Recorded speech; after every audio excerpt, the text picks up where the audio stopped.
Something strange is happening in Green Bay, and the entire NFL knows it. When a head coach wins divisions, reaches conference championships, and still doesn't get extension, people start asking questions. Not fans. Insiders thought Adam Schefter didn't speculate. He didn't exaggerate. He simply said the words that change everything. Matt LaFleur's future is up in the air. That's not normal. And it's definitely not random, because when uncertainty hits a stable franchise, it sends shockwaves across the league. Front offices start watching. Shortlists quietly expand. And teams already searching for a head coach suddenly see a door crack open. Cleveland is one of those teams. This isn't about rumors anymore. It's about timing, leverage, and whether one unresolved contract in Green Bay could reshape the Browns' entire coaching search. Let's break down how this situation reached this point and why. Cleveland can't afford to ignore it. Here's what Adam Schefter has to say about the Matt LaFleur situation in Green Bay, folks. That's right, gear up for this one. I would say this on Matt LaFleur. We said yesterday that they're trying to work out a deal with Matt LaFleur. It's almost 48 hours later. There's still no deal with Matt LaFleur. We're waiting. It should not be that hard. They still might work it out. They might. They're trying. But it shouldn't be a difficult deal to do, right? Why is it taking so long? For most NFL teams, a successful head coach extension is procedural. The season ends. Conversations start. A deal gets done. That sequence matters because when it doesn't happen, people notice that in Green Bay. Talks with Matt LaFleur reportedly banned immediately after the season. That aligns with expectations. LaFleur has delivered consistent winning seasons, division titles, and playoff appearances. Coaches with that resume rarely linger in contract uncertainty. But days passed. Then more days. No extension. No confirmation. And eventually public questions. Adam Schefter was the first to signal that the delay wasn't routine. His comments weren't dramatic, but they were precise. He pointed out the time gap. He questioned why negotiations hadn't closed. Then he added a phrase that front offices listen closely to. Something is going on in Green Bay. That's not language used casually in league circles. Uncertainty at that level usually comes from one of three areas: money, long-term commitment, or control. Teams don't broadcast those disagreements, but delays often reflect them. That's when situations shift from internal business to league monitoring. Because availability doesn't always start with a firing. It often starts with hesitation. If a franchise isn't fully aligned with its head coach, other teams begin tracking timelines. Not calling, not negotiating, just watching. Especially teams already in the middle of a search. Cleveland fits that profile. The Browns are navigating a coaching reset, but they're doing it with constraints. Defensive continuity matters. Roster evaluation matters. Draft capital matters. That forces the front office to think beyond obvious candidates and towards scenarios that might open unexpectedly. LaFleur's situation qualifies, not because he's guaranteed to leave. Said it is, quote, up in the air right now. LaFleur's future in Green Bay. Folks, Harbaugh got fired. Tomlin stepped away. Stefanski got fired. It's very reasonable to assume that a coach like LaFleur could be fired, stepping away, or traded even with a year left on his contract right now. And if he hits the market, immediately Matt LaFleur is a top candidate for every team. I'll tell you that. I don't like him more than John Harbaugh. Green Bay. But because resolved extensions create optionality, if talks drag on, leverage shifts. And once leverage shifts, outcomes widen. From a resume standpoint, LaFleur would immediately rank near the top of any available list. 3 NFC North titles, multiple conference championship appearances, a strong regular season record, longevity in a league where longevity is rare, but the evaluation doesn't stop there. Playoff outcomes matter. Decision-making under pressure matters. Those details are already part of how teams view LaFleur internally. That's why Green Bay's delay is notable, not alarming. But notable, it suggests questions are being asked on both sides. Now, the form of a potential separation matters as much as the possibility itself. If LaFleur were fired or allowed to walk, he would control his next destination. In that scenario, teams with cleaner structures or immediate quarterback clarity would hold an advantage. Cleveland historically hasn't benefited from those dynamics, but a trade creates a different pathway. With 1 year remaining on his contract, Green Bay could decide that draft compensation is preferable to uncertainty. That approach would allow the Packers to manage risk while recouping value. It would also give them influence over timing and destination. That's where Cleveland becomes relevant. The Browns possess draft assets and a roster that's closer to competitive stability than perception suggests, but those assets are not expendable. Andrew Berry's recent draft history shows clear value found in day 2 selections. Moving one of those picks for a head coach would represent a calculated shift in philosophy. It would signal that Cleveland believes the foundation is in place, and that leadership, not rebuilding, is the priority. That calculation doesn't happen unless the opportunity is real. And right now, what's real is uncertainty. Complicating things further is Cleveland's stated desire to retain defensive coordinator Jim Schwartz. That condition narrows the coaching pool. Some candidates will accept it, others won't. For any coach under consideration, compatibility with that structure becomes part of the evaluation. LaFleur's history suggests adaptability, but also preference for offensive autonomy. Whether that aligns with Cleveland's internal expectations is a question that only matters if Green Bay's delay continues. And that's the central point. Nothing is broken. Nothing has been announced. But nothing has been resolved either. In the NFL, unresolved situations don't stay quiet for long. They either close quickly or they open doors that weren't supposed to exist. Right now, one of those doors appears slightly open. And when head coaching rumors surface, the first reaction is usually emotional. Teams are labeled as good jobs or bad jobs almost instantly. Cleveland, in this cycle, has landed firmly in the second category, at least publicly. But inside league evaluations, the Browns situation is more complex than that label suggests. Start with timing. Cleveland is not entering a rebuild from zero. The defense finished as a top 5 unit across most metrics. That matters more than public perception because coaching candidates prioritized baseline competence. Defensive stability shortens turnaround timelines and reduces early season pressure. That stability is anchored by elite talent. Myles Garrett isn't just a star, he's a structural advantage. Teams with a defensive cornerstone already in place are easier to project forward. Add emerging contributors and cost-controlled contracts, and suddenly the roster doesn't look barren. It looks incomplete. That distinction matters. Now, shift to draft capital. Cleveland owns multiple premium selections, including a top 6 first-round pick.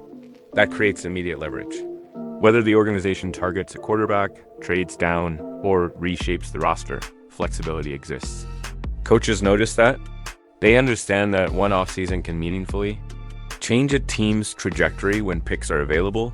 This is where the public narrative often misses the point. The Browns' uncertainty isn't about assets. It's about direction. And direction is determined by leadership alignment. Andrew Berry's approach has been consistent, measured aggression, value-focused drafting, and roster continuity where possible. That philosophy explains why Cleveland wants to retain Jim Schwartz.